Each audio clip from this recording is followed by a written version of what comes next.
YouTube channel. आज की class में हम लोग पढ़ने वाले हैं लिस्ट इन पाइथन।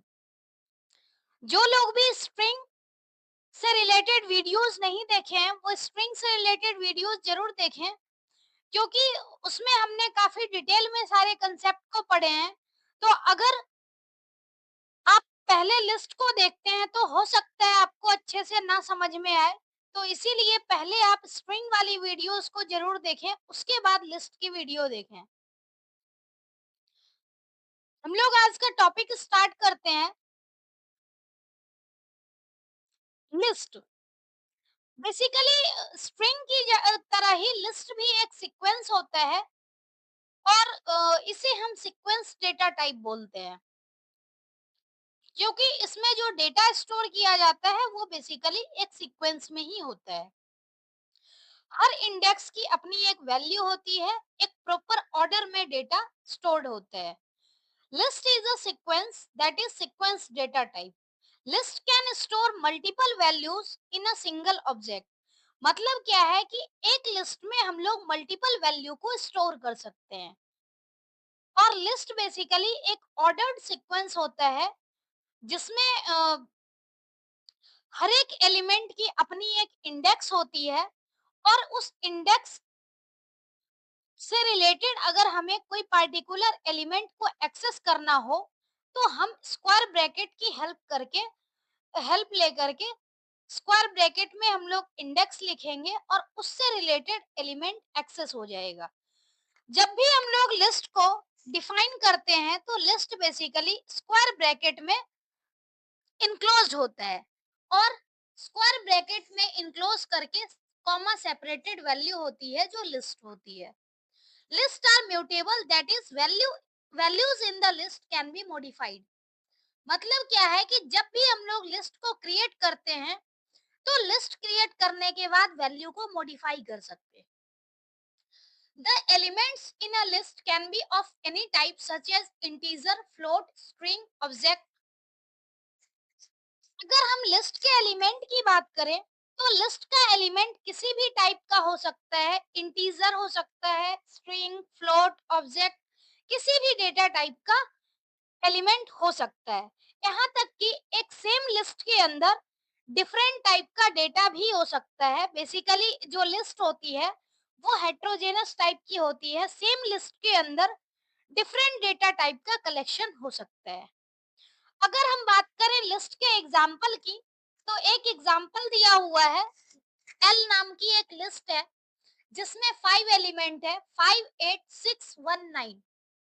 अगर हम इसके लेंथ की बात करें तो लिस्ट की लेंथ निकालते हैं तो उसके लिए हमें नंबर ऑफ एलिमेंट्स काउंट करना होता है।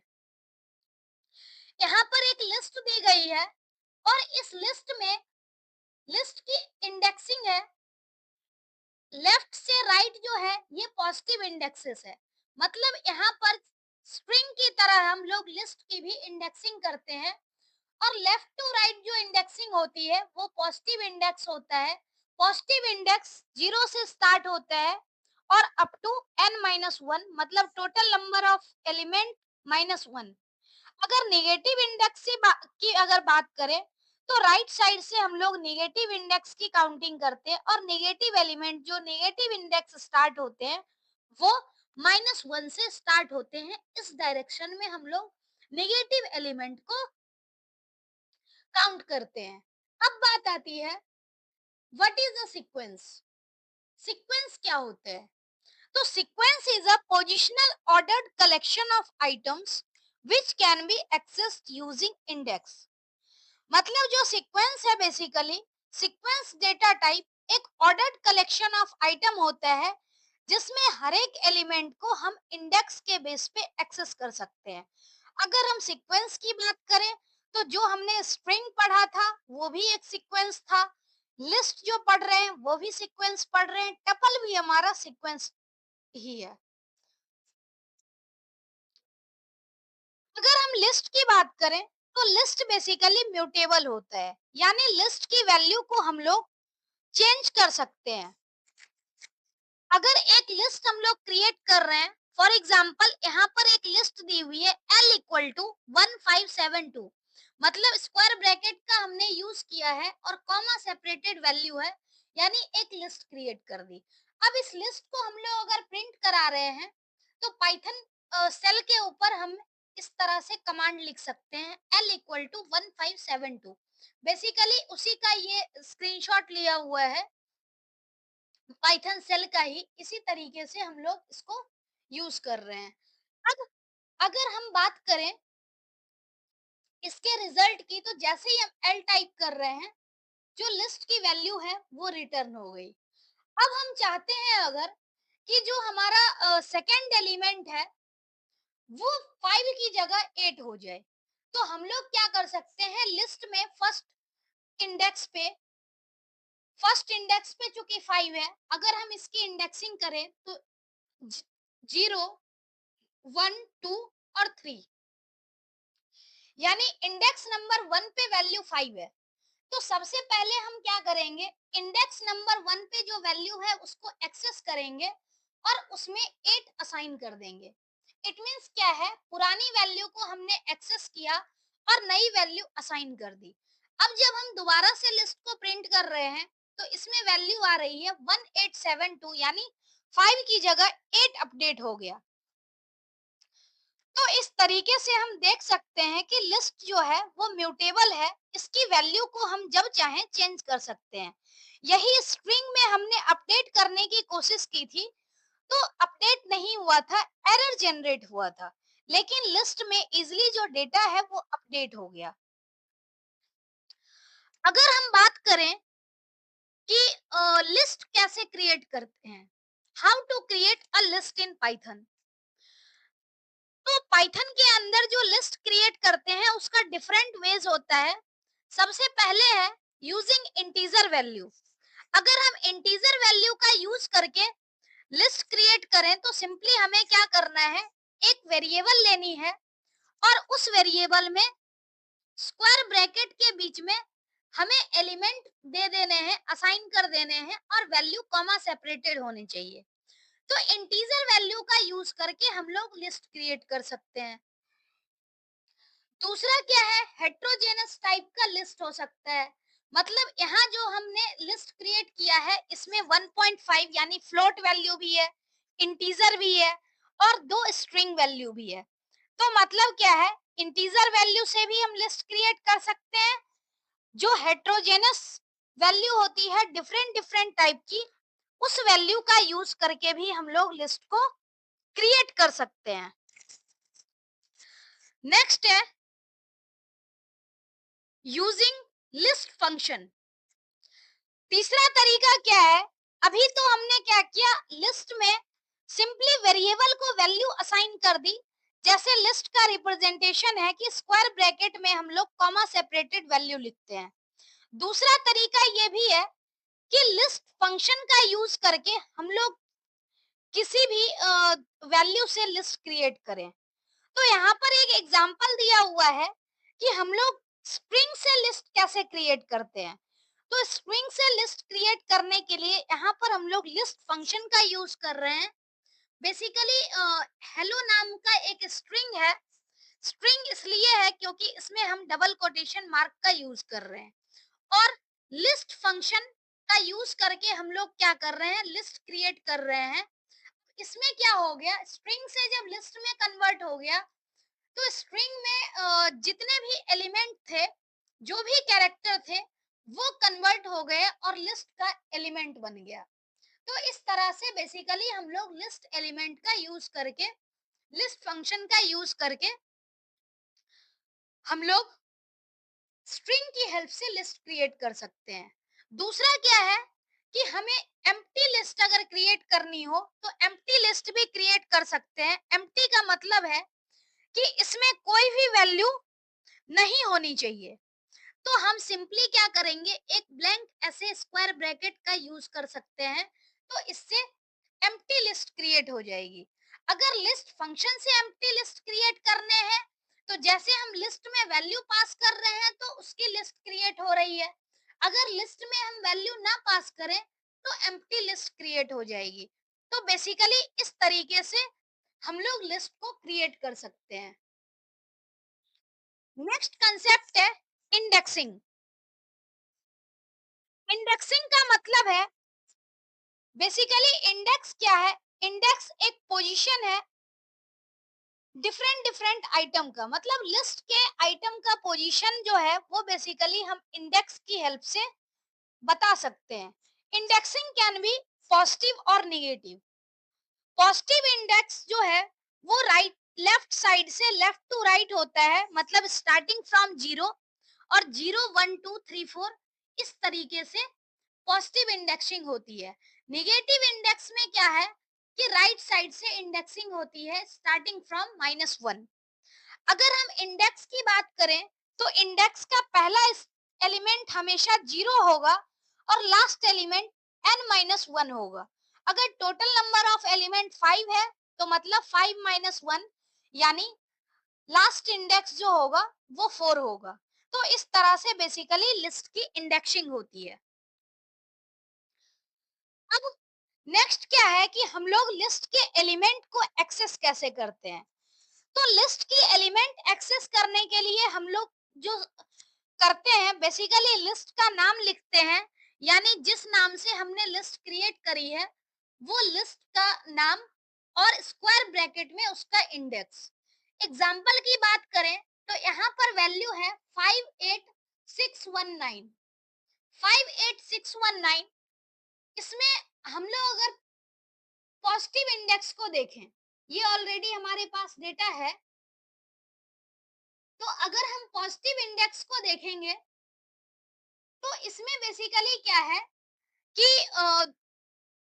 एल 0, यानी लिस्ट का नाम एल है, और जीरोथ इंडेक्स को अगर हम देखें तो जीरोथ इंडेक्स पे वैल्यू क्या है 5, तो मतलब 5 यहाँ प्रिंट हो गया। L3, यानी लिस्ट के 3 इंडेक्स पे कौन सी वैल्यू है, तो यहाँ पर 1 यहाँ प्रिंट हो गया। ऐसे ही निगेटिव इंडेक्स के केस में हमें देखना है L-1, तो -1 पे जो वैल्यू है वो है 9, तो 9 प्रिंट हो गया।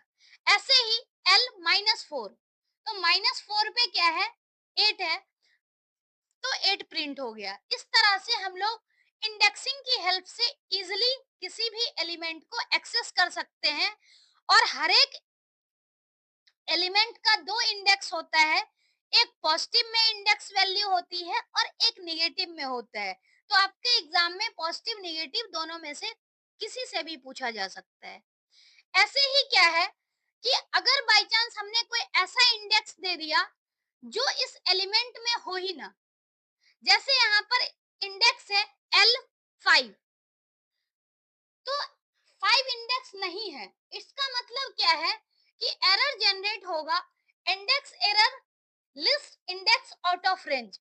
मतलब क्या है कि अगर इंडेक्स हमने सही दिया है तो जो भी वैल्यू होगी करस्पॉन्डिंग वैल्यू आउटपुट में आएगी, और अगर इंडेक्स नहीं होगा तो इंडेक्स एरर जनरेट होगा, और उस केस में क्या है कि एक सिर्फ एरर मैसेज आएगा, आउटपुट कुछ भी नहीं आएगा।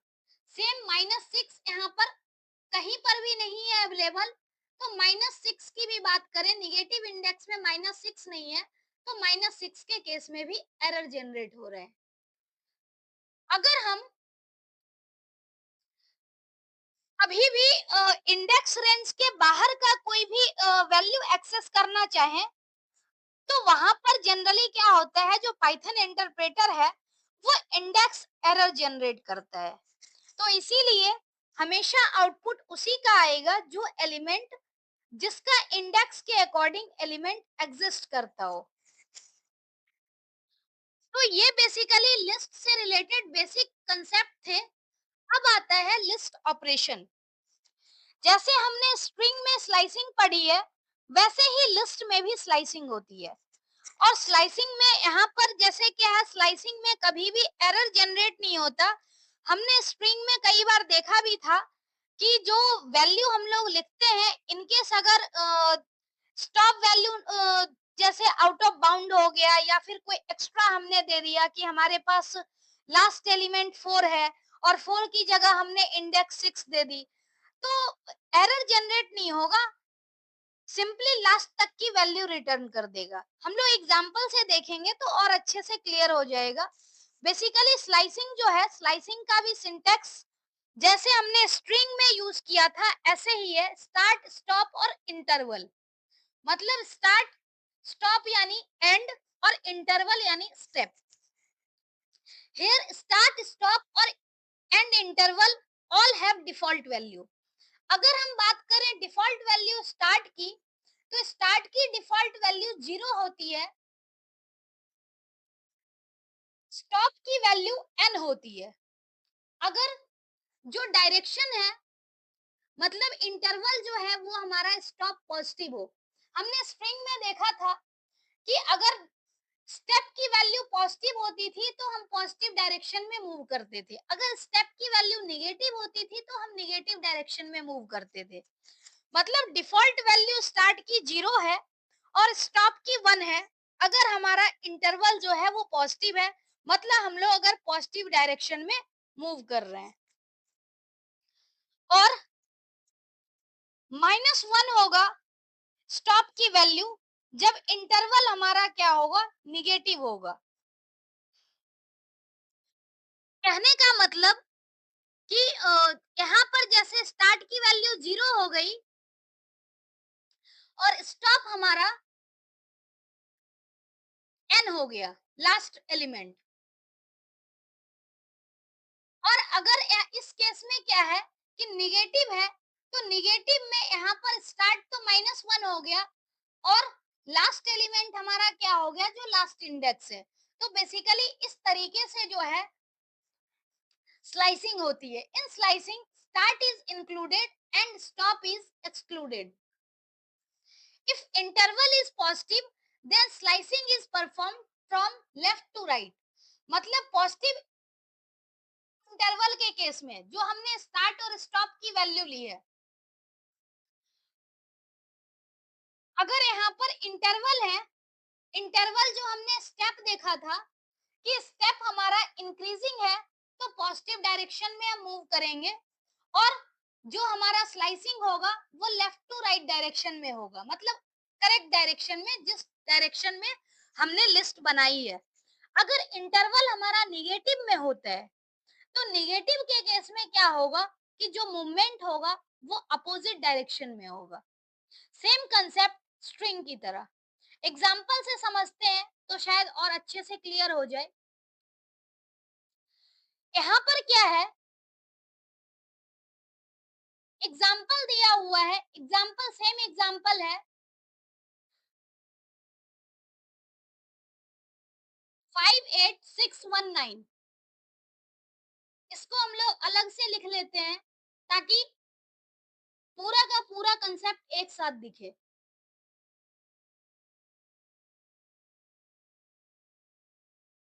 58619 है तो हम लोग यहाँ भी लिखते हैं 58619। अगर हम पॉजिटिव इंडेक्सिंग की बात करें तो पॉजिटिव इंडेक्सिंग हमारा 0 से स्टार्ट होता है, यानी 0 1 2 3 4। नेगेटिव इंडेक्सिंग -1 -2 -3 -4 और -5। अब हम लोग इसको देखते हैं। सबसे पहले अगर हम देखते हैं कि हम वैल्यू ले रहे हैं स्टार्ट की 1, स्टॉप की 4 और स्टेप हमारा 1 है, तो स्टेप जब 1 है तो हमें लेफ्ट टू राइट मूव करना है और हमारा जो स्टेप 1 है मतलब कि कोई गैप नहीं होगा। अब इस केस में स्टार्ट की वैल्यू तो 1 है, एंड की वैल्यू 4 है, तो स्टार्टिंग इंक्लूड होता है लेकिन एंड इंक्लूड नहीं होता। तो हमें इसका आउटपुट कहाँ से स्टार्ट करना है, तो वैल्यू आ जाएगी 8, क्योंकि 1 की वैल्यू 8 है, 2 की वैल्यू 6 है और 3 की वैल्यू यहाँ पर थर्ड इंडेक्स पे 1 है। 4 यहाँ पर इंक्लूड नहीं होगा, तो इस तरह से बेसिकली आउटपुट आएगा। अब नेक्स्ट कंसेप्ट क्या है, if we have index out of range then it is considered as default value. कहने का मतलब क्या है कि जैसे यहाँ पर हमने इंडेक्स दे दिया 1 और स्टॉप वैल्यू 5 है, लेकिन स्टॉप वैल्यू तो हमारे पास है ही नहीं, तो इस केस में क्या होगा कि जो भी वैल्यू होगी वो लास्ट वाले को हम कंसीडर करेंगे। यानी डिफॉल्ट वैल्यू जो इस केस में क्या होती है, स्टॉप की वैल्यू हमेशा लास्ट एलिमेंट होती है बाय डिफॉल्ट। अगर आउट ऑफ रेंज जा रहा है हमारा इंडेक्स तो यहाँ से क्या है, स्टार्ट तो हम 1 से कर रहे हैं, इंडेक्स हमारा स्टॉप की वैल्यू 5 है तो 5 इसमें नहीं होगा तो डिफॉल्ट वैल्यू 4 हो गई।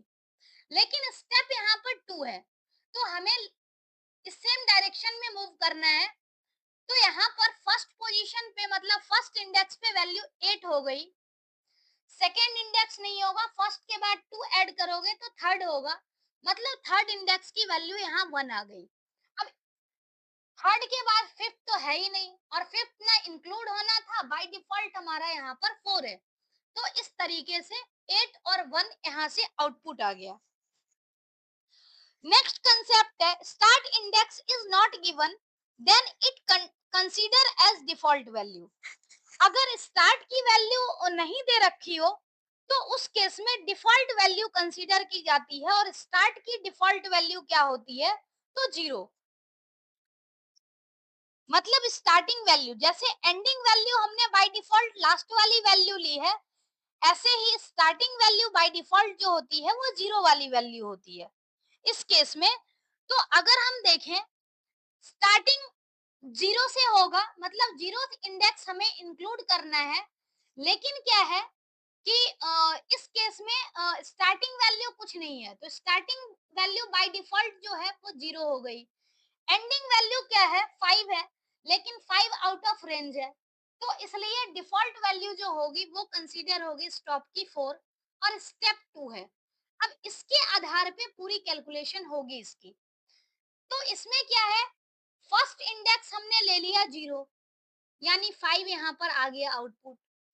उसके बाद 2 से चेंज होगा तो 0 के बाद 2 इंडेक्स पे जो वैल्यू होगी वो आउटपुट आएगा यानी 6। 2 के बाद फोर्थ इंडेक्स पे जो वैल्यू है वो यहाँ पे आ गया 9। और क्यों फोर्थ इंडेक्स वाली आई, क्योंकि एज पर रूल तो हमने फोर्थ इंडेक्स जो है वो इंक्लूड तो नहीं किया है ना, वो बाय डिफॉल्ट फोर्थ आ गई। लेकिन हमारा जो एक्चुअल में क्वेश्चन में दिया हुआ है 5 वो तो आउट ऑफ बाउंड है तो हम लोग वैसे कंसीडर कर रहे हैं लास्ट वैल्यू को स्टॉप की वैल्यू, लेकिन 5 जो है वो ऑलरेडी वैल्यू है और वो एक्सक्लूड हो रही है तो इसीलिए हमें 4 वाले को भी कंसीडर करना होता है इस केस में। तो ये कुछ एक्सेप्शन केस है, हमेशा एक चीज दिमाग में नहीं रखनी है, हमेशा अपने दिमाग को प्रोग्रामिंग के हिसाब से चलाना है।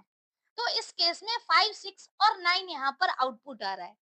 अब नेक्स्ट क्या है, start stop and interval is not given then they consider as default value.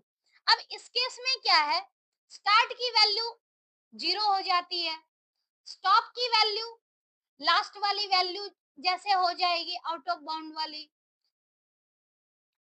Default value 1 है। तो मतलब हमने कोई कंडीशन ही लगाई ना, स्टार्ट वैल्यू हमने दिया ना स्टॉप दिया। और वैसे भी आउट ऑफ बाउंड जब होता है तो हमें ये ध्यान में रखना है कि हमेशा सबसे लास्ट तक के लिस्ट के लास्ट एलिमेंट तक ट्रेवर्स करता है, लिस्ट का लास्ट एलिमेंट तक आउटपुट में होता है अगर हमारा स्टॉप का वैल्यू आउट ऑफ बाउंड हो जाए। तो इस केस में क्या है, हमने स्टार्ट भी नहीं दिया है तो बाय डिफॉल्ट स्टार्ट करके स्टॉप। तो इसमें क्या है, ऐसे कंडीशन में सारा का सारा आउटपुट आ रहा है 58619। नेक्स्ट है if start greater than equal to stop and interval is positive the slicing will return empty list. कहने का मतलब क्या है कि इंटरवल पॉजिटिव है तो इंटरवल पॉजिटिव के केस में हम लोग राइट डायरेक्शन में तो मूव ही नहीं कर सकते। तो राइट डायरेक्शन में जब मूव नहीं कर सकते हैं, जैसे यहाँ पर एग्जांपल हम लोग देखें कि स्टार्टिंग वैल्यू हमारी तो 4 है और एंडिंग वैल्यू हमने दे दिया है 2, लेकिन कंडीशन क्या है कि इंटरवल जो है वो इंटरवल दे नहीं रखा है, तो बाय डिफॉल्ट इंटरवल तो 1 होता है। तो हम लोग इस कंडीशन में मूव ही नहीं कर सकते, अपोजिट डायरेक्शन में मूव करना पॉसिबल ही नहीं है, क्योंकि हमारा जो है वो स्टार्ट की वैल्यू ज्यादा हो गई है लेकिन स्टॉप की वैल्यू कम हो गई है। तो उल्टा डायरेक्शन में मूव नहीं कर सकते क्योंकि इंटरवल पॉजिटिव है। तो इस केस में क्या है, एम्प्टी लिस्ट क्रिएट होगी। ऐसे ही 4 और 4, स्टार्ट वैल्यू भी 4 है, एंड वैल्यू भी 4 है, तो कोई भी जनरेट नहीं होगा, क्योंकि and value starting value include होती है और एंड वैल्यू एक्सक्लूड होती है। तो इस केस में भी रिवर्स प्रोसेस हो गया। तो यहाँ पर भी क्या है, आउटपुट जनरेट नहीं होगा, blank list, empty list return होगी।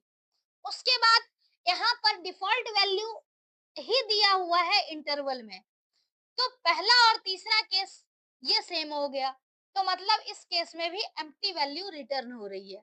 तो बेसिकली इस तरह से लिस्ट की स्लाइसिंग होती है। If the interval is negative then the slicing is perform from right to left.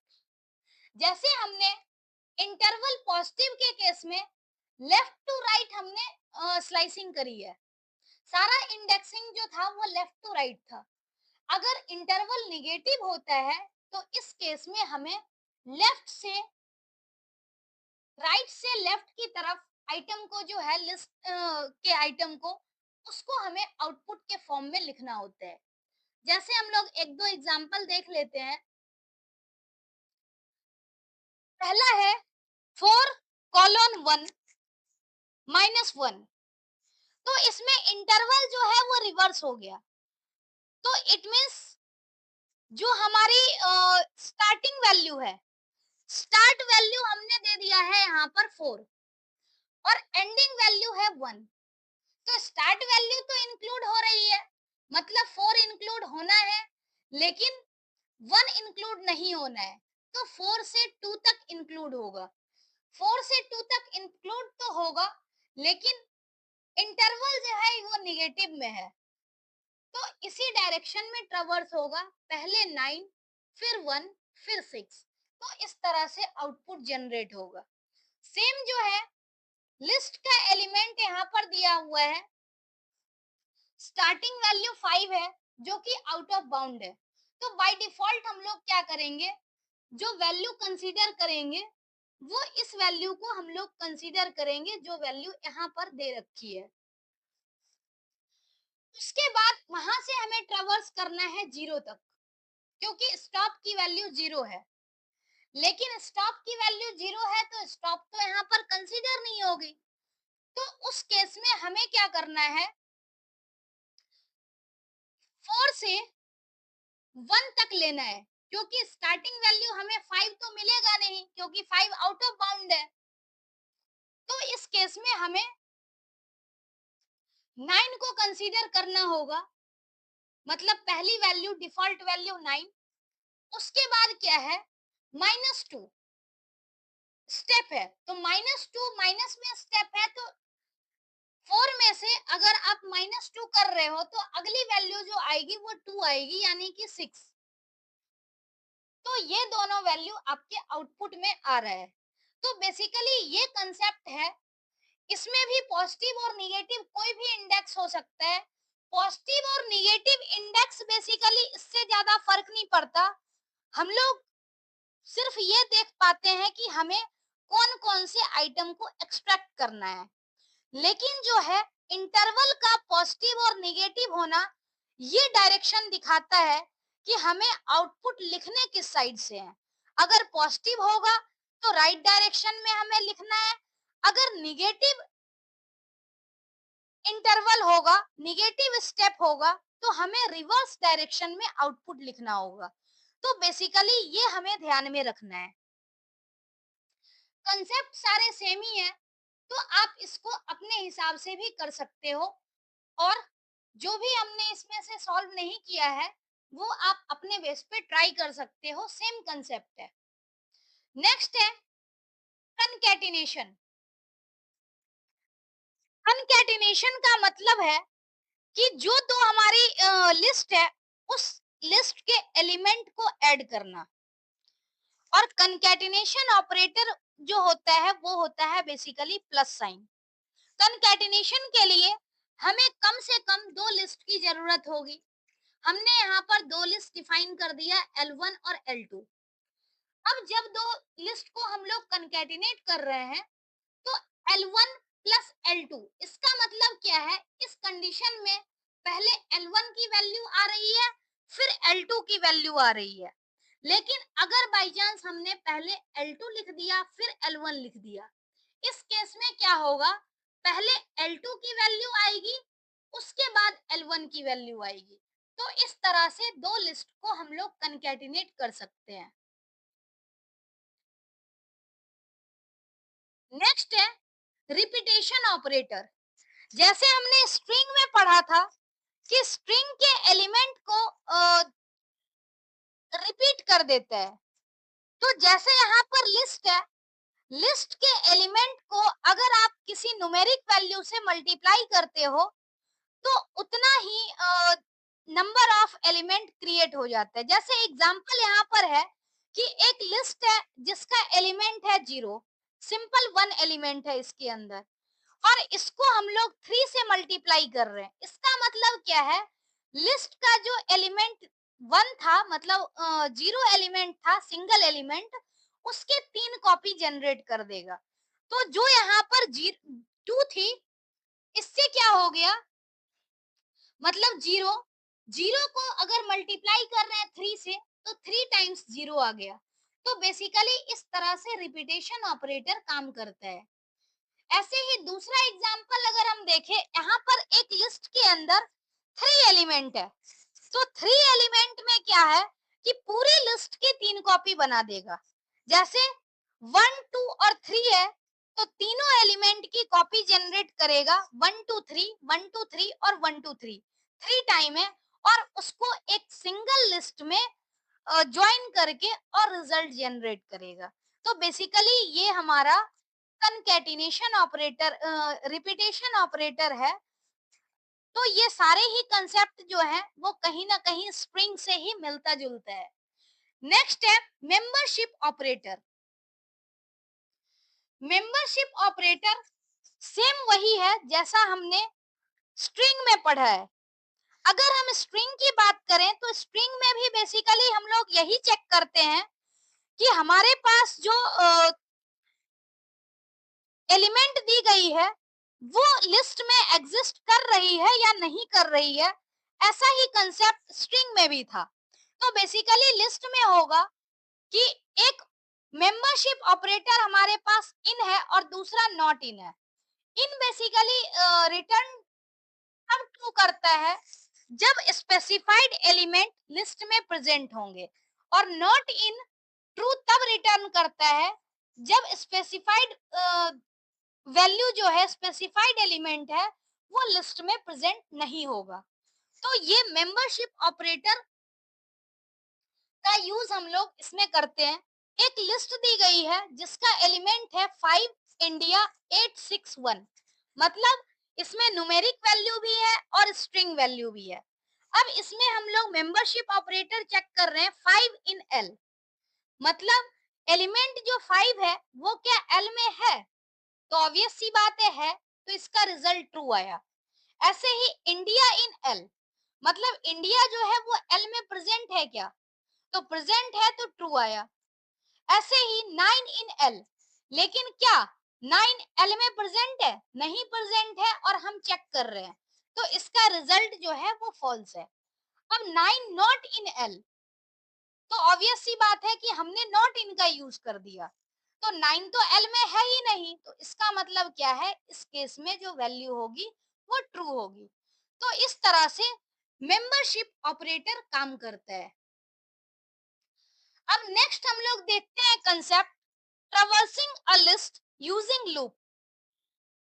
Traversing का मतलब होता है कि लिस्ट के हर एक एलिमेंट को वन बाय वन विजिट करना। अगर हम ट्रैवर्सिंग यूज करेंगे तो ट्रैवर्सिंग के लिए क्या होता है, हमें फॉर लूप यूज यूज करना होता है, मतलब कोई भी लूप का यूज करके हम लोग ट्रैवर्सिंग कर सकते हैं। तो उसके लिए एक सिंपल सा प्रोग्राम है, सेम एग्जांपल जो हम लोग स्टार्टिंग से ही ले रहे हैं। प्रोग्राम में एक लिस्ट बनाया हुआ है जिसका एलिमेंट है 58961। अब इसमें हम लोग क्या कर रहे हैं, फॉर आई, आई बेसिकली क्या है, इंडेक्स है, जो कि फर्स्ट टाइम पे 0 होगा, सेकेंड टाइम पे 1 होगा, मतलब इस तरह से जैसे जैसे लिस्ट का इंडेक्स है उस तरह से इंडेक्स की हेल्प से एक्सेस करता जाएगा। तो यहाँ पर फर्स्ट टाइम में जैसे चेक करेगा 5 एल में है, तो यहाँ पर 5 प्रिंट कर दिया। उसके बाद नेक्स्ट इटरेशन में 8 प्रिंट कर दिया। मतलब क्या है, हर एक एलिमेंट को 1 बाय 1 एक्सेस करेगा और हर एक एलिमेंट को प्रिंट कर देगा। तो इस तरह से ट्रैवर्सिंग हम यूज कर सकते हैं फॉर लूप का यूज करके। नेक्स्ट है, एक और तरीका है कि फॉर लूप के साथ हम एक एक करके जो एलिमेंट को एक्सेस कर रहे हैं, रेंज फंक्शन की हेल्प से हम एलिमेंट की जगह इंडेक्स को एक्सेस कर लेते हैं। यही बेसिक डिफरेंस है। यहाँ पर हमने क्या किया, आई से डायरेक्टली एलिमेंट को एक्सेस कर लिया है। फर्स्ट टाइम में 5 एक्सेस हो जा रहा है, सेकेंड टाइम में 8, थर्ड टाइम में 9। इस तरह से डायरेक्टली हम फॉर लूप का यूज करके एलिमेंट को एक्सेस कर रहे हैं। रेंज मेथड में बेसिकली क्या होता है कि इसमें इंडेक्स एक्सेस होता है। सबसे पहले हमने एक लिस्ट बनाई है, सेम एलिमेंट है 58961। उसके बाद जो n हमने डिफाइन किया है वो बेसिकली हम कैलकुलेट कैसे कर रहे हैं, तो लेन फंक्शन से। इससे क्या होगा, len function number of element return करेगा, यानी नंबर ऑफ एलिमेंट इसमें क्या है, 5। टोटल नंबर ऑफ एलिमेंट इस लिस्ट के अंदर 5 है, तो n की वैल्यू 5 आ गई। अब नेक्स्ट स्टेटमेंट में क्या है, for I in range n, यानी रेंज फंक्शन में क्या है, स्टार्टिंग वैल्यू और स्टेप जो है वो ऑप्शनल होता है, स्टॉप वैल्यू मैंडेटरी है। मतलब लेंथ तो हमने 5 जैसे ले लिया, रेंज की वैल्यू 5 ले ली। इसका मतलब क्या है, फॉर लूप कहां से कहां तक चलेगा, तो 0 से 4 तक चलेगा, क्योंकि स्टॉप वैल्यू इंक्लूड नहीं होती है। तो 0, 1, 2, 3, 4, और ये हर एक इंडेक्स के करस्पॉन्डिंग जो है ये फॉर लूप चलता रहेगा, और जब तक इंडेक्स की वैल्यू रहेगी तब तक उसके करस्पॉन्डिंग एलिमेंट को प्रिंट करता रहेगा। तो फर्स्ट इंडेक्स के रिस्पेक्ट में 5 प्रिंट होगा, उसके बाद 8, उसके बाद 9 एंड सो ऑन। इस तरह से रेंज फंक्शन काम करता है फॉर लूप के साथ। तो दोनों का यूज करके, व्हाइल लूप का यूज करके भी हम ट्रैवर्सिंग कर सकते हैं। तो बेसिकली डिफरेंट मेथड होता है जिसकी हेल्प से हम लोग ट्रैवर्सिंग कर सकते हैं। सेम यही सारा कंसेप्ट स्ट्रिंग में भी होता है, सिर्फ थोड़ा सा तरीका अलग होता है। अब हम लोग स्ट्रिंग की तरह ही लिस्ट के भी बिल्ट इन फंक्शन को पढ़ेंगे। बिल्ट इन फंक्शन क्यों यूज करते हैं ये आप अच्छी तरह जानते हो कि बिल्ट इन फंक्शन का यूज करके हम अपने प्रोग्राम में नंबर ऑफ स्टेटमेंट को कम कर सकते हैं। पहला फंक्शन है len function. Len function basically क्या करता है कि जो आपके एलिमेंट है, लिस्ट के एलिमेंट है, उसकी काउंटिंग करके वैल्यू रिटर्न की जाती है। तो काउंटिंग करके जो वैल्यू रिटर्न करेगा उसको हम लोग लेन फंक्शन का यूज करके वैल्यू एक्सट्रैक्ट करते हैं। जैसे लेन एल, हमने लिस्ट डिफाइन कर दी 86391। अगर लेन फंक्शन यूज कर रहे हैं लेन एल, मतलब एल जो लिस्ट है उसकी लेंथ फाइंड आउट कर रहा है, तो लेंथ कितनी है, तो टोटल नंबर ऑफ एलिमेंट के बराबर ये लेंथ होती है। It returns total number of elements in the list. Basically length function का काम ही यही है। नेक्स्ट आता है लिस्ट फंक्शन। लिस्ट फंक्शन का जो यूज होता है, लिस्ट फंक्शन का यूज करके हम लोग क्या करते हैं कि किसी भी डेटा टाइप से, मतलब मतलब जैसे खास करके स्ट्रिंग है, तो उसकी हेल्प से हम लोग लिस्ट क्रिएट कर सकते हैं। ये फंक्शन ऑलरेडी हमने लिस्ट क्रिएट करने के टाइम में पढ़ा था कि जैसे हम एक स्ट्रिंग डिफाइन कर रहे हैं, उसके बाद स्ट्रिंग डिफाइन करने के बाद लिस्ट फंक्शन की हेल्प से हम लोग स्ट्रिंग को लिस्ट में कन्वर्ट कर रहे हैं। और स्ट्रिंग जो है वो लिस्ट में कन्वर्ट होने के बाद क्या होता है, स्ट्रिंग का हर एक कैरेक्टर अलग अलग लिस्ट का एलिमेंट बन जाता है। नेक्स्ट है अपेंड फंक्शन। अपेंड फंक्शन का क्या काम है कि जो भी हमारी लिस्ट है उसके लास्ट में एलिमेंट को ऐड कर देना। अगर हमें अपेंड यूज करना हो तो उसके लिए हम लोग क्या करते हैं, जो सिंटैक्स होता है वो होता है लिस्ट डॉट अपेंड और आइटम। अपेंड बेसिकली क्या करता है, लिस्ट के लास्ट में सिंगल एलिमेंट को ऐड करता है। तो इस तरह से जैसे यहाँ पर एक एग्जांपल दिया हुआ है, और मेथड जो है किसी भी तरह की वैल्यू रिटर्न नहीं करती है। सिंपली हम अगर दूसरी बार लिस्ट को प्रिंट कराएंगे तो हमें वैल्यू एडेड मिलेगा। तो इस तरह से अगर हम देखें तो एक लिस्ट हमारे पास है 45926 एलिमेंट है। इसमें हमने क्या किया, एल डॉट अपेंड और 1, यानी हम अपेंड कर रहे हैं, एक एलिमेंट को ऐड कर रहे हैं। तो जब हम लोग लिस्ट को प्रिंट कराएंगे तो एक एलिमेंट ऐड करके हमें आउटपुट मिल रही है। तो बेसिकली इस तरह से लिस्ट डॉट अपेंड फंक्शन काम करता है। वैसे ही क्या है कि हम लोग सिंगल एलिमेंट की बजाय एक लिस्ट में दूसरी लिस्ट को भी अपेंड कर सकते हैं, लेकिन दूसरी लिस्ट जो काम करेगा वो एक सिंगल ऑब्जेक्ट की तरह काम करेगा। जैसे हमने एक क्या किया, लिस्ट बनाया, दूसरी लिस्ट बनाई और एक लिस्ट में दूसरी लिस्ट को अपेंड कर दी। तो ये लिस्ट अपेंड तो हुआ है, लेकिन क्या 4 5 6 अलग है? नहीं, 4 5 6 एक सिंगल एलिमेंट की तरह यहाँ पर काम कर रहा है। अगर हम यहाँ पर इंडेक्स देखें तो 4 5 6 का एक सिंगल इंडेक्स है, यानी सिंगल एलिमेंट की तरह ऐड हो रहा है। तो इससे हम अपेंड हेल्प की हेल्प से ये जान सकते हैं कि अपेंड हमेशा सिंगल एलिमेंट ही ऐड करता है। अगर हमने पूरी की पूरी लिस्ट भी ऐड कर दी तो इससे क्या होता है कि वो पूरी लिस्ट एक एलिमेंट के रूप में ऐड होती है। अब इसी फंक्शन के ड्रॉबैक को रिमूव करने के लिए हमारे पास एक दूसरा फंक्शन है, एक्सटेंड। और एक्सटेंड फंक्शन बेसिकली क्या करता है, इसकी हेल्प से हम लोग क्या कर सकते हैं, पूरी लिस्ट को एक साथ भी ऐड कर सकते हैं।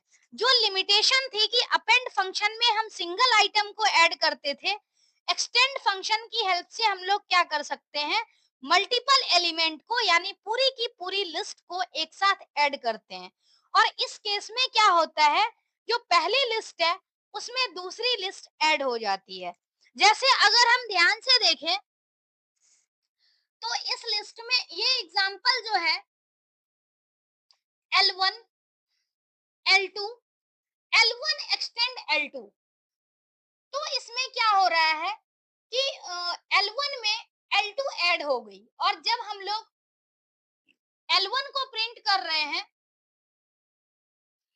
तो L1 और L2 की कंबाइंड वैल्यू आउटपुट के फॉर्म में आ रही है। और यहाँ पर हम लोग अगर लेंथ देखेंगे तो लिस्ट 1 और लिस्ट 2 दोनों की लेंथ जो होगी उसका टोटल करके लेंथ आएगा, जो कि अपेंड फंक्शन में नहीं होता था। अपेंड फंक्शन में जो लेंथ है वो हमेशा 1 से इंक्रीज करती थी। नेक्स्ट एक कंसेप्ट और है कि अगर हम लोग लिस्ट की जगह स्ट्रिंग को ऐड कर दें तो स्ट्रिंग क्या होता है, इटरेबल होता है। स्ट्रिंग को अगर हम ऐड करेंगे तो ये बेसिकली कैरेक्टर के फॉर्म में कन्वर्ट होकर के और लिस्ट का डिफरेंट डिफरेंट एलिमेंट बन जाता है। तो मतलब यहाँ पर क्या है, हमने एक लिस्ट बनाई है और एक स्ट्रिंग बना दी। अब स्ट्रिंग को जो हम लोग ऐड करेंगे लिस्ट में, तो यहाँ पर इस तरीके से जो पाइथन का बेसिकली कैरेक्टर है, वो कैरेक्टर लिस्ट का एलिमेंट बन गया।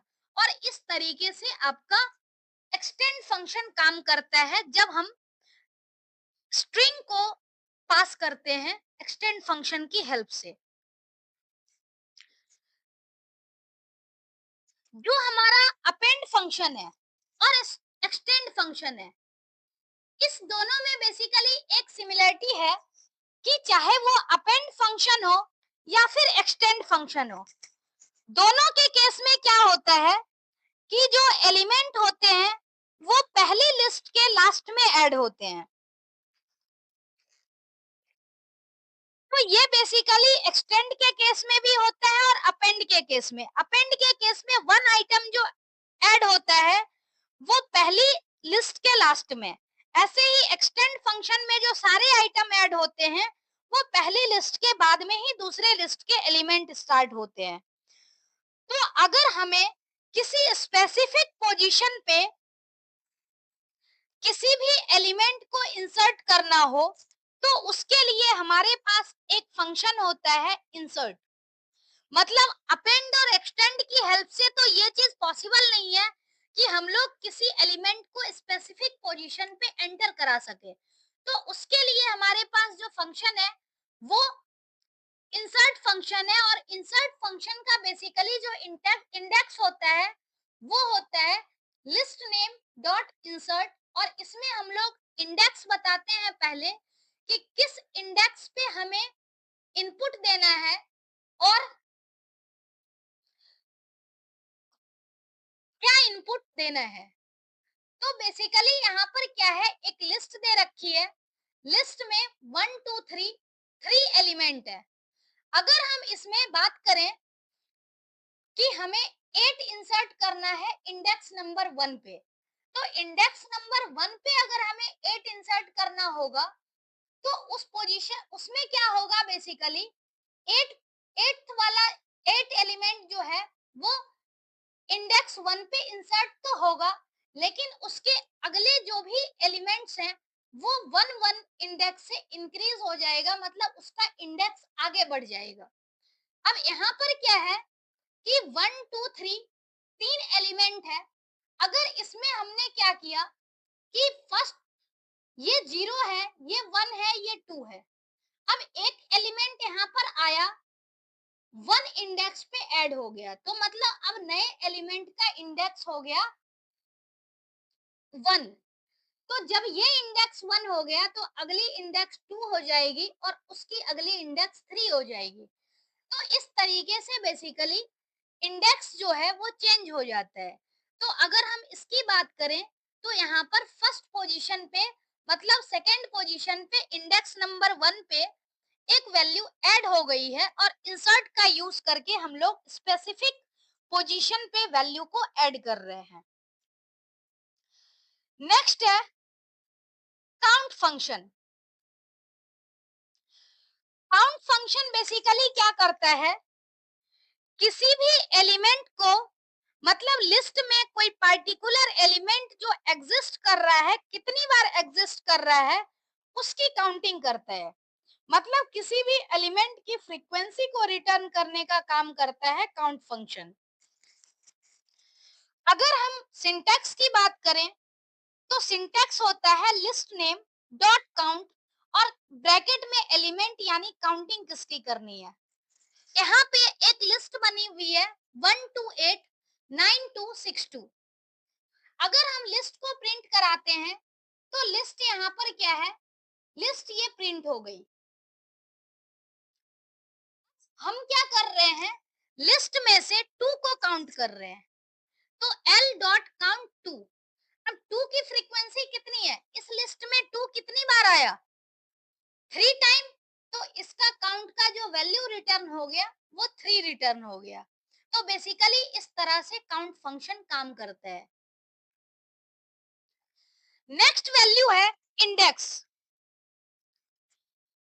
इंडेक्स में जैसे हमने स्ट्रिंग में पढ़ा था कि इंडेक्स में बेसिकली क्या होता है कि अगर हम किसी पर्टिकुलर एलिमेंट को सर्च करते हैं किसी पर्टिकुलर एलिमेंट को देखते हैं कि वो कौन से इंडेक्स पे अकर होता है, तो बाय डिफॉल्ट क्या होता है, फर्स्ट अकरेंस वाला इंडेक्स रिटर्न होगा। पहली कंडीशन ये है। दूसरी कंडीशन क्या है कि इंडेक्स में भी यहाँ पर हमारे पास एलिमेंट, स्टार्ट और एंड, हमें तीन चीज आइडेंटिफाई मतलब डिफाइन करना होता है, जिसमें से एलिमेंट जो है वो मैंडेटरी है, क्योंकि हम एलिमेंट जब डिफाइन ही नहीं करेंगे तो इंडेक्स किसकी बताएगा। और स्टार्ट और एंड जो है वो ऑप्शनल है। स्टार्ट ये बताएगा कि हमें उस लिस्ट में सर्चिंग कहाँ से करनी है, और इसमें स्टार्ट इंक्लूडेड होता है। एंड पोजीशन जो है वो ये बताता है कि एंडिंग कहाँ पर, सर्च की जो एंडिंग है वो कहाँ होगी, और एंड इसमें एक्सक्लूडेड होता है। अब हम लोग एग्जाम्पल की हेल्प से देखते हैं। जैसे यहाँ पर क्या है, एक लिस्ट दे रखी है 589618। अब इसमें हमने क्या किया, सिर्फ एलिमेंट सर्च किया कि 8 नंबर जो एलिमेंट है वो कहाँ पर है, और 8 इसमें दो जगह है। एक तो है 8 का इंडेक्स, एक 1 है, और दूसरा यहाँ पर 5 है। क्योंकि इसमें टोटल 6 एलिमेंट है तो लास्ट इंडेक्स जो है वो 8 का है, 5। तो इसमें फर्स्ट अकरेंस जो आया वो 1 का आया, मतलब यहाँ से आउटपुट ये 1 आ गया। अगर हम इसी को क्या करते हैं कि स्टार्ट स्पेसिफाई कर दें, तो स्टार्ट स्पेसिफाई करने के बाद क्या होगा, जो सर्चिंग स्टार्ट होगी वो सर्चिंग हमेशा जो स्टार्ट होगी वो स्टार्ट से स्टार्ट होगी। जैसे यहाँ पर हमने लिखा इंडेक्स 8,2, तो इंडेक्स तो 8 की निकालनी है, लेकिन सर्च कहाँ से स्टार्ट करना है, 2 से स्टार्ट करना है। मतलब 1 वाला तो स्किप हो जाएगा, और जब 2 से स्टार्ट करेंगे तो 5 वाला जो है ये आउटपुट आएगा। उसके बाद अगर यहाँ पर हम लोग देखते हैं तो इंडेक्स में स्टार्ट की वैल्यू 8 दे रखी है, जो एंड है मतलब 8 को हमें सर्च करना है, स्टार्ट वैल्यू 2 है और एंड जो है वो 6 है। तो एंड तो वैसे भी इंक्लूड नहीं होता, और हमारा जो इंडेक्स है वो 0 है, 1 है, 2 है, 3 है, 4 है, 5 है। मतलब 6 तो वैसे भी इंक्लूड नहीं हो रहा है, और स्टार्टिंग जब 2 से करनी है तो ये 8 तो आउट हो जाएगा। मतलब इस कंडीशन में भी 5 रिटर्न होगा इंडेक्स। नेक्स्ट अगर हम बात करें 8 to 5, तो 8 to 5 के केस में क्या हो रहा है, हमने स्टार्टिंग वैल्यू जो है वो तो 2 दे दी और एंडिंग वैल्यू 5 दे दी, लेकिन 5 तो इंक्लूड करेगा नहीं, और फिफ्थ पोजीशन पे ही जो 8 का पोजीशन है वो एक है 1 और एक है 5। तो हमें 1 से तो सर्च करनी नहीं है, मतलब ये भी रॉन्ग हो गया। और 5 जो है एंडिंग पोजीशन, तो 5 भी इंक्लूड नहीं होगा, तो ये भी रॉन्ग हो गया। मतलब इस टाइम पे क्या है, इंडेक्स रिटर्न नहीं होगा, यहाँ पर वैल्यू एरर आ रहा है। क्योंकि जब वैल्यू एग्जिस्ट ही नहीं करती तो उस केस में क्या होगा, वैल्यू एरर ही आएगा। लेकिन एंड जब, जैसे यहाँ पर 7 है और 7 हमारे पास है ही नहीं, तो 7 वैल्यू भी एक्सक्लूड हो रही है। तो इस केस में भी जिस तरह जो कंसेप्ट के आधार पे 5 वैल्यू आई थी, उसी कंसेप्ट पे 5 यहाँ पर भी आ रही है। आउट ऑफ बाउंड हो सकता है, लेकिन आउट ऑफ बाउंड में क्या है कि जो लास्ट तक की वैल्यू होगी, लास्ट तक की वैल्यू तक ट्रेवर्स करके और आउटपुट जनरेट कर दिया जाएगा। लेकिन अगर कोई वैल्यू प्रेजेंट है ही नहीं, तो उस केस में जो इंडेक्स फंक्शन है वो एरर जनरेट करेगा। तो बेसिकली इस तरीके से इंडेक्स फंक्शन काम करता है। नेक्स्ट है रिमूव। रिमूव फंक्शन बेसिकली क्या करता है कि कोई भी कैरेक्टर हो, मतलब फर्स्ट अक्रेंस जो होता है किसी भी एलिमेंट का, उसको रिमूव करता है। जैसे अगर इसमें भी क्या है कि अगर एलिमेंट एग्जिस्ट करेगा, अगर एक ही बार एग्जिस्ट करता है, तो एक बार एग्जिस्ट करने से तो क्या है, लिस्ट में जहां पर भी एग्जिस्ट करेगा वहां से वैल्यू रिमूव हो जाएगी। अगर मल्टीपल टाइम्स एग्जिस्ट कर रहा है तो फर्स्ट अक्रेंस वाली वैल्यू रिमूव होगी, और अगर वैल्यू एग्जिस्ट ही नहीं करता तो वहां पर एरर जनरेट होगा। अब इस केस में हम लोग इसका अगर सिंटैक्स देखें तो सिंटैक्स में क्या है, लिस्ट नेम डॉट रिमूव और ब्रैकेट में एलिमेंट कि किस एलिमेंट को हमें रिमूव करना है। तो अगर हम लिस्ट को यहाँ पर प्रिंट कर रहे हैं तो लिस्ट हमारा है 589618। हम लोग यहाँ पर लिखे एल डॉट रिमूव 8। इसका मतलब क्या है, 8 टू टाइम्स एग्जिस्ट कर रहा है। तो टू टाइम्स एग्जिस्ट करने के केस में क्या होता है कि जो फर्स्ट अकरेंस है वो रिमूव हो जाएगा। इसका मतलब क्या है कि फर्स्ट अकरेंस वाली जो है वो इंडेक्स 1 पे है, यानी वो 8 रिमूव हो जाएगी। अब दोबारा से हम लिस्ट को जब प्रिंट करेंगे तो फर्स्ट अकरेंस वाली 8 रिमूव हो गई और 6 जो एलिमेंट था 6 की जगह 5 हो गया। अब नेक्स्ट में है कि हम लोग 4 को रिमूव करने की कोशिश कर रहे हैं। यहाँ पर हमने लिखा है 4, लेकिन 4 क्या है, लिस्ट में है ही नहीं। तो यहाँ पर क्या है, वैल्यू एरर जनरेट होगा कि जो आपका एलिमेंट है वो लिस्ट में एग्जिस्ट नहीं कर रहा है। तो बेसिकली रिमूव की हेल्प से क्या होगा कि फर्स्ट अकरेंस वाला जो है कैरेक्टर वो रिमूव हो जाएगा, और अगर एग्जिस्ट नहीं करता है तो वैल्यू एरर आएगा। नेक्स्ट है पॉप। पॉप में बेसिकली इंडेक्स जो होता है, सिंटैक्स की अगर हम बात करें तो लिस्ट नेम डॉट पॉप और ब्रैकेट में इंडेक्स है, लेकिन इंडेक्स इसमें ऑप्शनल होता है और ये दो कंडीशन में काम करता है। अगर इंडेक्स एग्जिस्ट करती है, अगर इंडेक्स गिवन होगा तो क्या करेगा, पर्टिकुलर इंडेक्स की वैल्यू रिमूव करेगी। अगर इंडेक्स गिवन नहीं होगा तो सबसे टॉप वाली वैल्यू रिटर्न करेगी, मतलब डिलीट रिमूव करेगी। और अगर इंडेक्स में मतलब वो वैल्यू जो है वो गलत है, मतलब इंडेक्स एग्जिस्ट ही नहीं करता, तो आउट ऑफ रेंज है, तो इंडेक्स एरर होगा। मतलब तीन पॉसिबिलिटीज हो सकती है यहाँ पर।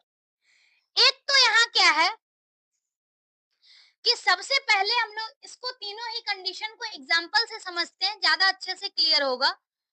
एक हमारे पास लिस्ट है जिसका एलिमेंट है 58961। अब इस लिस्ट को हमने प्रिंट करा दिया। पहले कंडीशन में क्या है कि हमने जो पॉप लिखा है उसके बीच में इंडेक्स नहीं दी। तो इंडेक्स नहीं देने से बाय डिफॉल्ट क्या होता है, जो लास्ट एलिमेंट है वो रिमूव हो जाती है। मतलब एल डॉट पॉप अगर हम लिखते हैं तो लास्ट एलिमेंट 1 है, तो ये 1 रिमूव हो जाएगी, मतलब 1 रिमूव हो चुकी है। अब अगर हम लोग लिस्ट को चेक कर रहे हैं तो लिस्ट हमारा बच गया 5896। इस टाइम पे हम लोग क्या कर रहे हैं, एल डॉट पॉप 1 लिख रहे हैं, मतलब 1 नंबर पे 1 इंडेक्स पे जो वैल्यू है वो रिमूव होगी, क्योंकि यहाँ हमने क्या किया है, इंडेक्स को स्पेसिफाई किया है। तो इस केस में क्या है, 8 रिमूव हो जाएगा, क्योंकि 5896 जो है इसमें से 1 इंडेक्स पे 8 है, तो ये 8 भी रिमूव हो जाएगा। अब अगर हम लिस्ट को देखें तो लिस्ट हमारा बच रहा है 596। तो 596 जब बच रहा है तो इसका इंडेक्स भी जो है वो इंडेक्स बेसिकली अपडेट हो रहा है, मतलब ये 0 है, ये 1 है और ये 2 है।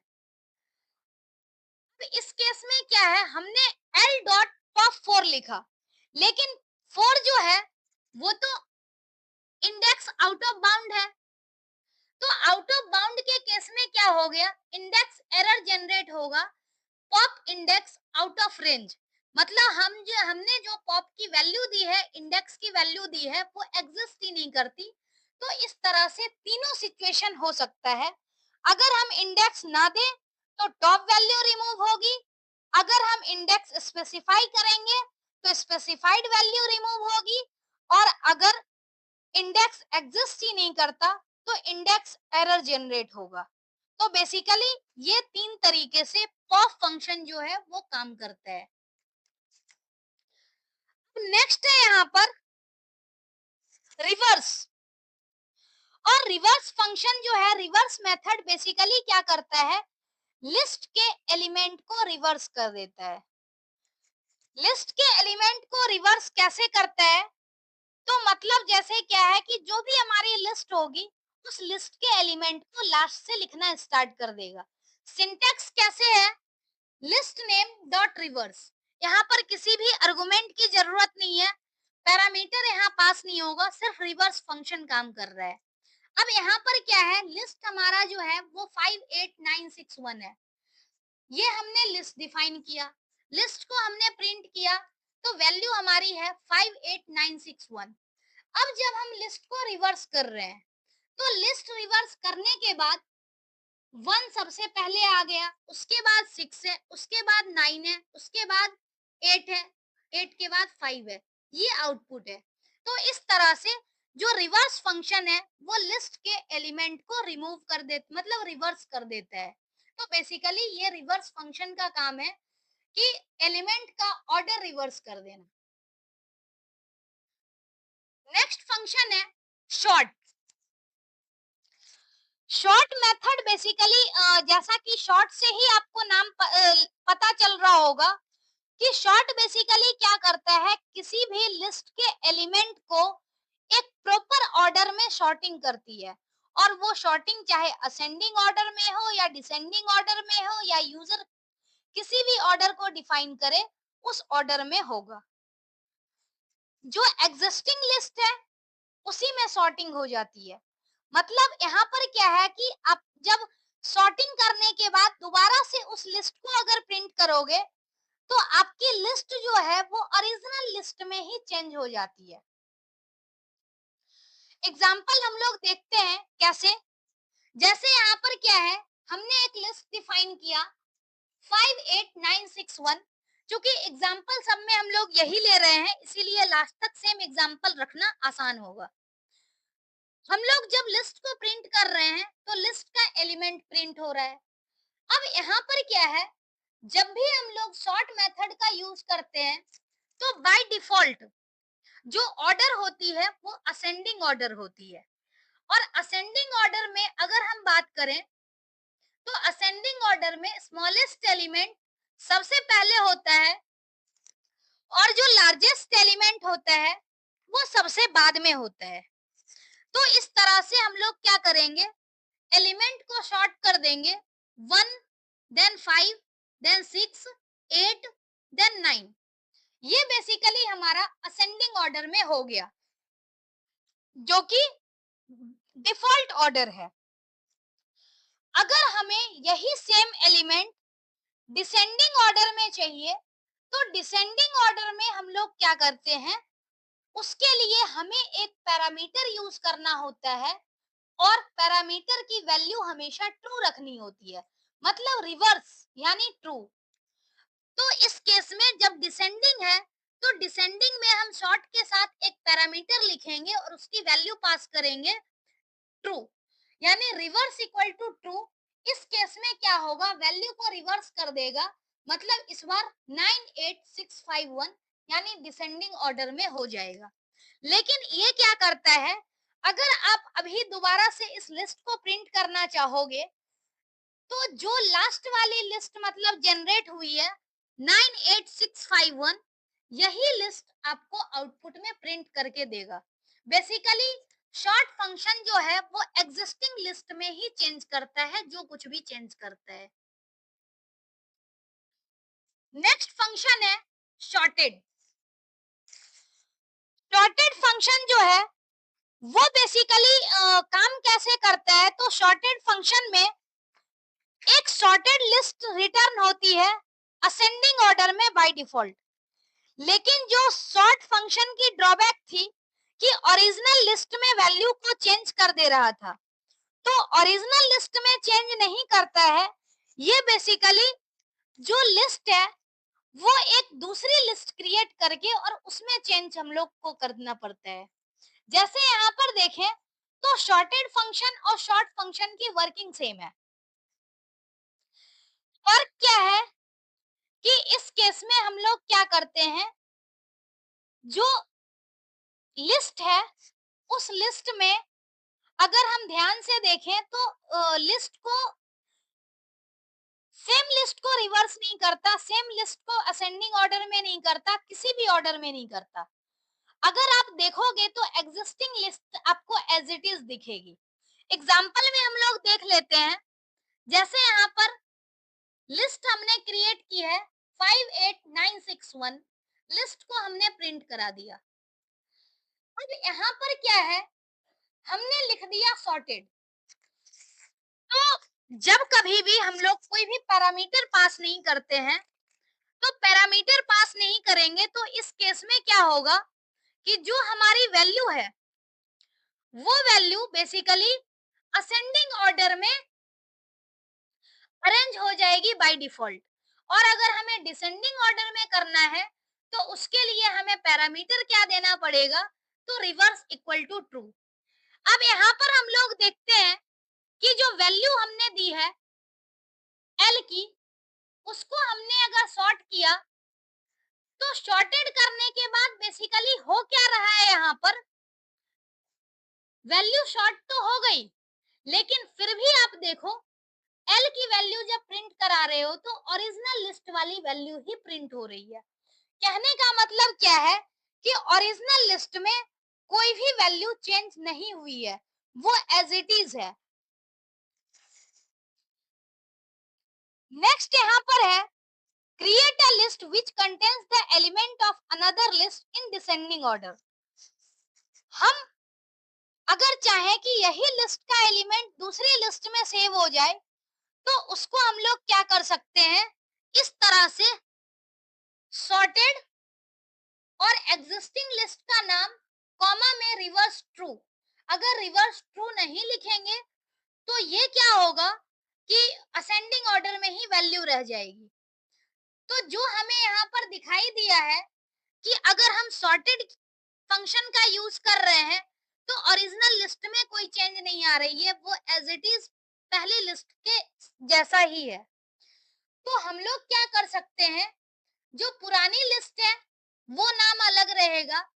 जब हम लोग नई लिस्ट मतलब सॉर्टेड करेंगे, सॉर्टिंग करेंगे, तो उसको हम लोग क्या कर सकते हैं, दूसरे लिस्ट में सेव करके रख सकते हैं।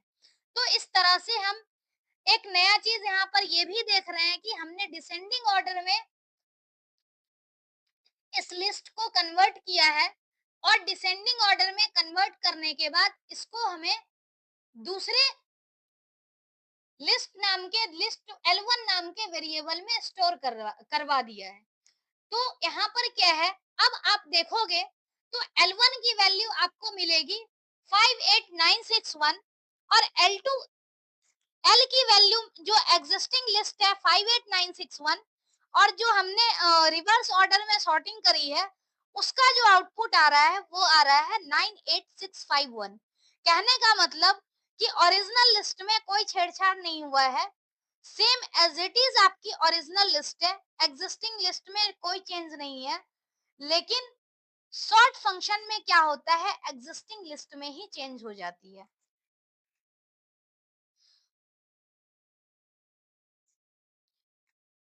नेक्स्ट है mean function. Mean function basically क्या करता है, किसी भी लिस्ट में से मिनिमम वैल्यू फाइंड आउट करके रिजल्ट देता है।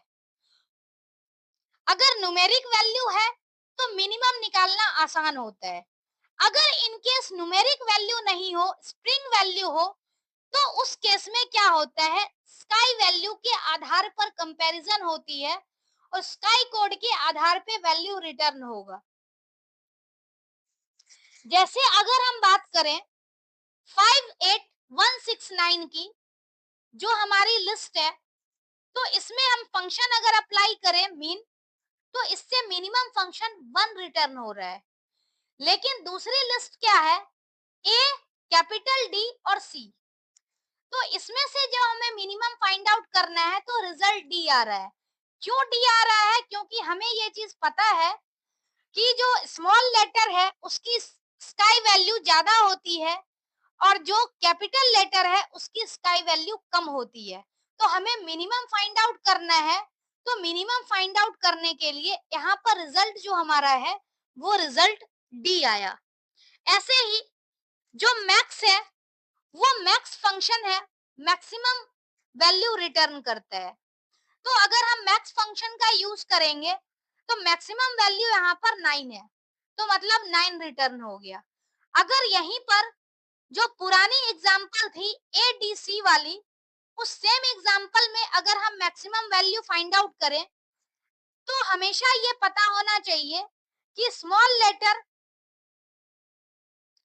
स्काई वैल्यू ग्रेटर होती है और कैपिटल लेटर की स्काई वैल्यू स्मॉल होती है। तो डी आंसर होने का कोई सवाल ही नहीं है। अब ए और सी, तो ए और सी में सी की स्काई कोड 99 होती है, ए की स्काई कोड 97 होती है। तो यहाँ पर सी आपका मैक्सिमम है। तो बेसिकली इस तरीके से मीन और मैक्स काम करता है। नेक्स्ट है सम। सम फंक्शन बेसिकली क्या करता है, आपकी जो लिस्ट दी गई है, लिस्ट में से जो भी एलिमेंट है उसका सम रिटर्न करता है। और सम करने में ज्यादातर आपको पता ही होगा कि न्यूमेरिक वैल्यू के ऊपर ही हम लोग सम कर सकते हैं। तो अगर लिस्ट में न्यूमेरिक वैल्यू है, आप सम फंक्शन अप्लाई कर रहे हो, तो जो टोटल करके आएगा वही उसका आंसर आएगा। जैसे 58961, इसमें अगर हम लोग सम वैल्यू अप्लाई कर रहे हैं तो 29 हो रहा है। तो ये बेसिकली आपका बिल्ट इन फंक्शन था, जो कि लिस्ट का बिल्ट इन फंक्शन कवर हो चुका है। अब लास्ट में एक छोटा सा कंसेप्ट और है नेस्टेड लिस्ट का। नेस्टेड का मतलब होता है कि list with in list. List with in list हम लोग डिफाइन कर सकते हैं। लिस्ट विद इन लिस्ट कैसे होता है, तो जैसे आपने देखा था कि हम लोग अपेंड फंक्शन यूज कर रहे थे और एलिमेंट को लास्ट में ऐड कर रहे थे, मतलब पूरी लिस्ट ऐड कर रहे थे, तो सिंगल एलिमेंट की तरह ऐड हो रहा था। तो बेसिकली लिस्ट जो है वो एक सिंगल एलिमेंट की तरह ट्रीट हो रही थी। तो वही वहां से ही नेस्टेड लिस्ट का कंसेप्ट बना। नेस्टेड लिस्ट बेसिकली क्या है, लिस्ट ऑफ लिस्ट है। अगर हम यहाँ पर ध्यान से देखें तो लिस्ट का पहला एलिमेंट 1 है, दूसरा एलिमेंट अपने आप में ही एक लिस्ट है और वो लिस्ट क्या है, तो 2 3 4। तीसरी जो लिस्ट है, मतलब सेकंड 2 इंडेक्स पे जो एलिमेंट है वो एक स्ट्रिंग है और ये भी लिस्ट के फॉर्म में कन्वर्ट हो सकती है। जो लास्ट एलिमेंट है वो फ्लोट टाइप का है, वो सिंगल है। तो मतलब अगर हम देखें तो एक लिस्ट यहाँ पर है लिस्ट विद इन लिस्ट, और जो स्ट्रिंग है वो भी ट्रेवल होता है, ये भी लिस्ट के एलिमेंट की तरह यूज हो सकता है। अब एग्जांपल हम लोग देखते हैं कि एक लिस्ट हमने बनाया है 1 2 3 4 पाइथन और 3.5, ये बेसिकली लिस्ट है। अब लिस्ट में जब आप फर्स्ट नंबर को एक्सेस कर रहे हो तो 1 नंबर पे क्या हो रहा है, पूरा का पूरा एलिमेंट एक्सेस हो रहा है, क्योंकि ये एलिमेंट जो है ये सिंगल लिस्ट सिंगल एलिमेंट की तरह ट्रीट हो रहा है। तो मतलब यहाँ पर L1 यानी 2 3 4, अगर लिस्ट के अंदर से लिस्ट को हमें अगर एक्सेस करना हो तो उस कंडीशन में हमें क्या करना होता है, पहले हमें मेन इंडेक्स देना होता है, फिर हमें इंटरनल इंडेक्स देना होता है। अब अगर हम बात करते हैं कि मेन इंडेक्स कौन है और इंटरनल इंडेक्स कौन है, तो मेन इंडेक्स हमारा क्या है, जो आउटर लिस्ट है इसमें जो इंडेक्स है यानी 0 1 2 3, ये बेसिकली मेन इंडेक्स है। और इसमें अगर हम इंडेक्स के अंदर इंडेक्स को देखें तो ये 0, ये 1, ये 2, ये इंडेक्स है। तो इसकी हेल्प से हम लोग क्या कर सकते हैं, एलिमेंट को एक्सेस कर सकते हैं। जैसे L10 मतलब L1 यानी हमें ये मेन लिस्ट होगा, हमेशा पहले मेन इंडेक्स, उसके बाद इंटरनल इंडेक्स। तो मेन इंडेक्स यानी हमें 1 पर पहुंचना है। अब 1 में से अगला इंडेक्स जो है इंटरनल इंडेक्स, वो है 0। तो 1 पर हम पहुंच गए, अब 1 से हमें करना है 0 पर आना है। तो मतलब इस पे क्या है, 2 एलिमेंट है, तो इसका आउटपुट आया 2। तो बेसिकली इस तरह से हम लोग इंटरनल इंडेक्स के एलिमेंट को एक्सेस कर सकते हैं। दूसरा क्या है, अगर हम बात करें यहाँ पर इस पर्टिकुलर स्ट्रिंग की, तो सेकंड नंबर पे है। अगर हमने 2 से एक्सेस किया तो पूरा का पूरा यहाँ पर एलिमेंट एक्सेस हो गया पाइथन। लेकिन हमें पाइथन में से कुछ पर्टिकुलर स्टेटमेंट जो है, कुछ पर्टिकुलर एलिमेंट एक्सेस करने हो, तो उसके लिए हमें क्या करना होगा, पहले मेन इंडेक्स डिफाइन करना होगा, यानी L2 हमने डिफाइन कर दिया। अब मेन इंडेक्स में से फिर हमें कौन सा एलिमेंट एक्सेस करना है, तो यहाँ पर जैसे 2 है तो मेन इंडेक्स तो 2 हो गया। अब इसमें से भी हमें जाना है किस पे, तो 2 पे। यानी 2 जो हमारा आउटर इंडेक्स था, एक्सटर्नल इंडेक्स था, वो हमने लिखा। एक्सटर्नल इंडेक्स की हेल्प से हम लोग इस एलिमेंट पर पहुंच रहे। अब इस एलिमेंट में हमें कहाँ पहुंचना है, तो 2 पर, मतलब 0 1 और 2। तो इस प्लेस पे टी है। तो बेसिकली इस तरह से नेस्टेड लिस्ट काम करता है। और नेस्टेड लिस्ट में हम लोग डबल स्क्रिप्ट वाले इंडेक्स का यूज करके हम किसी भी एलिमेंट को एक्सेस कर सकते हैं। तो बेसिकली ये था हमारा लिस्ट फंक्शन और नेस्टेड लिस्ट, और इससे रिलेटेड और भी जितने भी बेसिक कंसेप्ट थे वो भी हमने पढ़ लिए। जैसे स्ट्रिंग में काफी ज्यादा कंसेप्ट था, ऐसे ही लिस्ट में भी बहुत सारे कंसेप्ट हैं। और लिस्ट के कंसेप्ट को भी हमने एक एक करके समझने की कोशिश की है। जितना इजी वे में हो सकता है उतना इजी वे में हमने समझना शुरू किया और अंत तक समझा है। तो आप अगर पेशेंस के साथ ढंग से आप इस वीडियो को देखते हैं तो आपको भी ये पार्टिकुलर जो सेशन है वो जरूर समझ में आ जाएगा और लिस्ट का कंसेप्ट अच्छे से क्लियर हो पाएगा, ताकि आप किसी भी एग्जाम में लिस्ट से रिलेटेड कोई भी क्वेश्चन को गलत ना करेंगे। तो आज के लिए हम लोग इस वीडियो को इतना ही रहने देते हैं। ऑलरेडी ये टॉपिक खत्म हो चुका है। अब नेक्स्ट वीडियो में हम लोग अगली टॉपिक को करेंगे और नेक्स्ट टॉपिक जो होगा वो होगा टपल। हमने ऑलरेडी टपल के बारे में भी बेसिक पढ़ा है। कंसेप्ट लगभग स्ट्रिंग और लिस्ट वाला ही है, लेकिन हम जानते ही हैं कि हर डेटा टाइप में कुछ ना कुछ लिमिटेशन होती है, कुछ नया फंक्शन होता है, कुछ एग्जिस्टिंग फंक्शन होता है। तो हमें हर एक के बारे में डिटेल में जानना जरूरी है। तो अगली वीडियो में हम लोग टपल के बारे में पढ़ेंगे। आज के लिए इतना ही। Thank you so much.